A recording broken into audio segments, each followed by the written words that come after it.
안녕하세요. 김동훈 세무사입니다. 이번 시간에는 취득가액, 자본적 지출, 그리고 즉시 상각 의제가 무엇인지 한번 살펴보겠습니다. 이를 살펴보기에 앞서서 유형 고정자산이 무엇인지 한번 알아보겠습니다. 유형 고정자산을 알기 위해서는 고정자산에 대한 의미와 유형과 무형의 차이를 먼저 알아봐야 됩니다. 고정자산이라고 하는 것은 사업에 사용하지만 판매 목적이 아닌 비유동자산이라고 생각하시면 됩니다. 두 번째, 유형과 무형의 차이는 어려운 용어가 있기는 하지만 가장 쉽게 눈으로 식별 가능한지 여부에 따라서 구분된다고 보시면 됩니다. 따라서 이 두 개념을 합쳤을 때 유형 고정자산이라고 하는 것은 눈으로 식별 가능하며 사업에 사용하지만 판매 목적이 아닌 비유동자산이라고 보시면 되겠습니다. 그렇다면 세법에서 감가상각 대상이 되는 유형 고정자산의 범위는 어떠한 것이 있는지 한번 보겠습니다. 이 밑에 표를 보시면 건물, 차량, 공구, 기구, 비품 등과 이와 유사한 유형 고정자산에서 토지를 제외하고 그 다음 사업 미사용 자산, 건설 중인 자산, 그리고 시간의 흐름에 따라 가치가 변하지 않는 자산, 이 세 가지를 제외한 것을 감가상각 대상인 유형 고정자산으로 보고 있습니다. 첫 번째 보시면 그 이와 유사한 유형 고정자산에서 보시면 이 문구 자체가 유형 고정자산의 범위를 상당히 포괄적으로 정의하고 있다는 것을 의미하고요. 그렇기 때문에 유형 고정자산이 무엇인지 보실 때 그 건물, 차량, 공구, 기구 이런 식으로 다 암기를 하실 필요 없고 유형 고정자산으로 보여지는 것들 중에서 토지나 그 다음 사업 미사용 자산 등을 제외하면 이것이 바로 감가상각 대상 유형 고정자산이다. 이렇게 생각하시면 편할 것입니다. 두 번째, 이제 취득가액에 대해서 한번 살펴보겠습니다. 어떠한 고정자산을 취득하는 방법은 크게 두 가지로 구분이 됩니다. 타인으로부터 매입하는 경우, 그 다음 자기가 직접 제조하거나 생산하거나 아니면 건설하는 경우, 이렇게 두 가지로 나누어지는데요.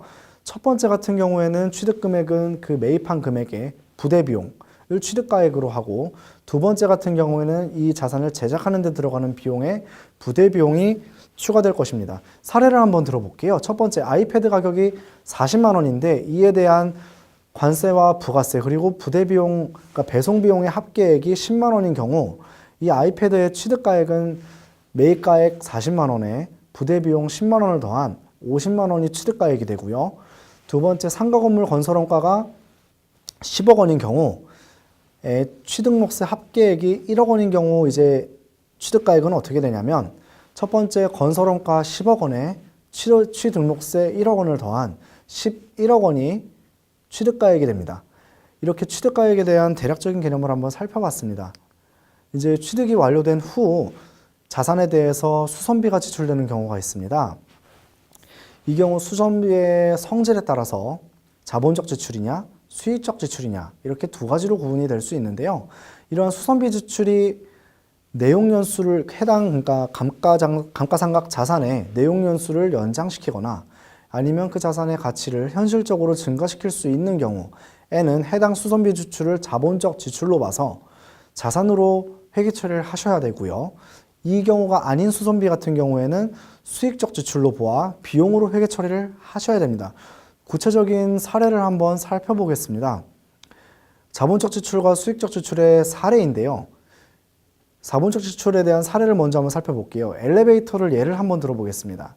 엘리베이터가 설치된 건물과 설치되지 않은 건물은 가치에 있어서 상당한 차이가 있습니다. 예를 들어 건물에 엘리베이터가 없으면 그 층을 오갈 때 계단으로 오르락 내리락 해야 되는데 엘리베이터가 설치되었을 경우에는 엘리베이터로 층을 오갈 수 있기 때문에 엘리베이터가 없는 건물보다 엘리베이터가 설치된 건물의 가치가 더 높다고 할 수 있습니다. 따라서 엘리베이터를 설치하는 수선비는 자본적 지출이고 이를 취득가액으로 구성한 후 감가상각을 통해 비용 처리하는 과정을 거쳐야 할 것입니다. 수익적 지출에 대한 사례를 한번 살펴볼 건데요. 자동차 타이어를 예를 한번 들어보겠습니다. 자동차 타이어가 펑크가 나서 자동차를 운행할 수 없어서 이를 교체해서 다시 자동차를 운행할 수 있다고 했을 경우 이는 자동차 원상을 회복한 것이지 자동차의 가치를 현실적으로 증가했다고 볼 수는 없습니다. 따라서 이는 수익적 지출로 보아 단기 비용 처리를 하셔야 되고요. 이러한 맥락으로 다른 항목들도 자본적 지출이냐 수익적 지출이냐를 구분할 때 판단을 할 수 있었으면 좋겠습니다. 이제 즉시상각 의제에 대해서 한번 살펴보겠습니다. 감가상각 자산을 취득하기 위하여 지출한 금액과 감가상각 자산에 대한 자본적 지출에 해당하는 금액을 손금에 계상한 경우, 즉 비용 처리한 경우 이를 감가상각한 것으로 보아 상각 범위액을 계산한다. 이렇게 규정이 되어 있는데요. 다시 쉽게 얘기를 하면 자산으로 가야 되는 금액을 비용 처리했을 때 이를 감가상각비로 본다는 겁니다. 감가상각 자산에 포함시켜야 되는 건데 이를 비용 처리했을 때 이를 그냥 즉시 바로 지금 당장 감가상각한 것으로 보아서 감가상각비에 대한 규정을 적용한다. 이런 의미가 되겠습니다. 구체적인 사례를 숫자로 한번 보겠습니다. 자, 장부에 감가상각비가 300만 원이 계상되어 있고 수선비가 100만 원이 계산되어 있으며 감가상각비에 대한 한도가 300만 원이고 300만 원으로 되어 있을 경우 이때 한도 초과액은 없습니다.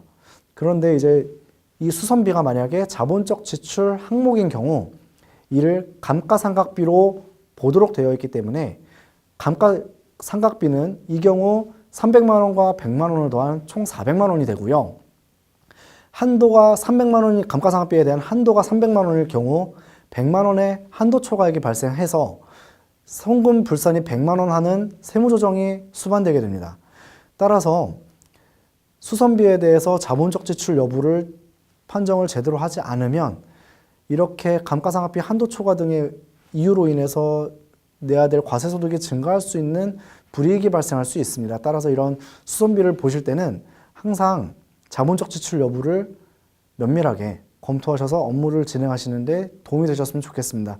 그다음 제 글에 보시면 자본적 지출, 그러니까 즉시상각 의제에 해당하는 항목이라 하더라도 수선비로 계상했을 때 그냥 예외적으로 즉시상각 의제를 적용하지 않는 항목들이 있습니다. 뭐 예를 들어 금액이 적은 취득 금액이 적은 자산이라든가 아니면 소액 수선비라든가 이러한 경우들인데요. 그 세부적인 내용들은 제 글을 한번 읽어보시면 아실 수 있을 것입니다.